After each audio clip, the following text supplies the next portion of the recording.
ಇದು commercial gas cylinder ಅಭಾವದಿಂದಾಗಿ 150 ಕೋಟಿಯಷ್ಟು Bengaluru ಹೋಟೆಲ್ಗಳಿಗೆ ನಷ್ಟ ಉಂಟಾಗಿದೆ ಅನ್ನುವಂತಹ ಮಾತನ್ನು ಹೇಳಿದ್ದಾರೆ ಹೋಟೆಲ್ ಮಾಲೀಕರ ಸಂಘದ ಅಧ್ಯಕ್ಷ ಪಿಸಿ ರಾವ್ ಅವರು.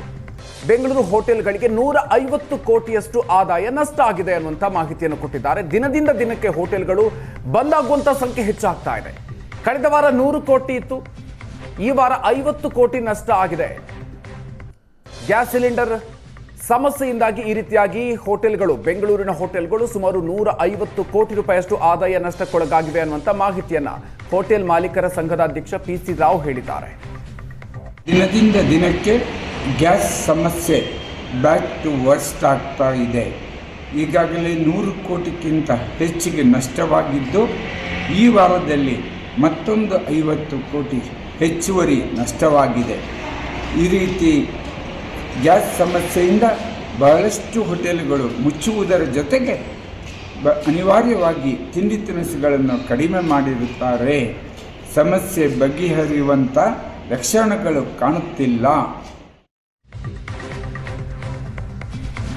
ಗ್ಯಾಸ್ ಅಭಾವದಿಂದ ಹೋಟೆಲ್ ಉದ್ಯಮ ಪರದಾಡುವಂತಾಗಿದೆ. ಮಾರ್ಚ್ 10ರಿಂದ ಕಷ್ಟಪಟ್ಟು ಉದ್ಯಮವನ್ನ ನಡೆಸ್ತಾ ಇದ್ದಾರೆ. ಕರ್ನಾಟಕ ಹೋಟೆಲ್ ಅಸೋಸಿಯೇಷನ್ ಅಧ್ಯಕ್ಷ ಜಿಕೆ ಶೆಟ್ಟಿ ಹೇಳಿಕೆಯನ್ನು ಕೊಟ್ಟಿದ್ದಾರೆ. ಸಿಲಿಂಡರ್ ಕೊಡ್ತೀವಿ ಅಂತ ಹೇಳಿದ್ರು, ಆದರೆ ನಮಗೆ ಸಿಗಲಿಲ್ಲ.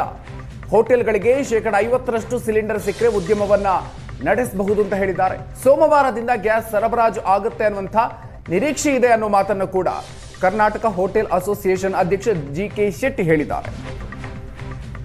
ಸರ್ಕಾರದ ಒಂದು ಆದೇಶ ನಮ್ಮ ವಾಟ್ಸ್ಆಪ್ ನಲ್ಲಿ ಬರ್ತಾ ಇದೆ.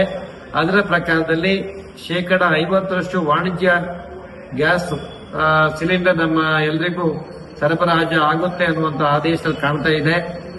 ಆದ್ರಿಂದ ನಮ್ಮ ಎಲ್ಲ ಸದಸ್ಯರಿಗೂ, ನಮ್ಮ ಉದ್ಯಮದವರಿಗೂ 50% ಗ್ಯಾಸ್ ಸರಬರಾಜು ಆದಲ್ಲಿ ನಾವೆಲ್ಲ ಸ್ವಲ್ಪ ಉಸಿರಾಡಬಹುದು, ಉದ್ಯಮವನ್ನ ನಡೆಸಬಹುದು ಅಂತ ಅನ್ನುವಂತ ಭಾವನೆ ನಮಗೆ ಇವತ್ತು ಕಾಣ್ತಾ ಇದೆ.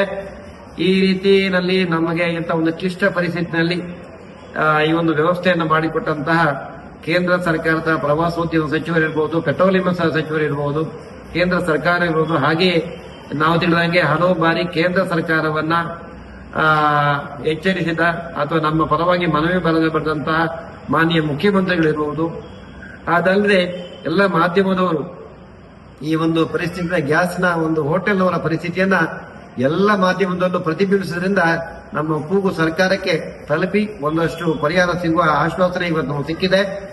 ನಾವು ನಾಳೆಯಿಂದ ಅಥವಾ ಸೋಮವಾರದಿಂದ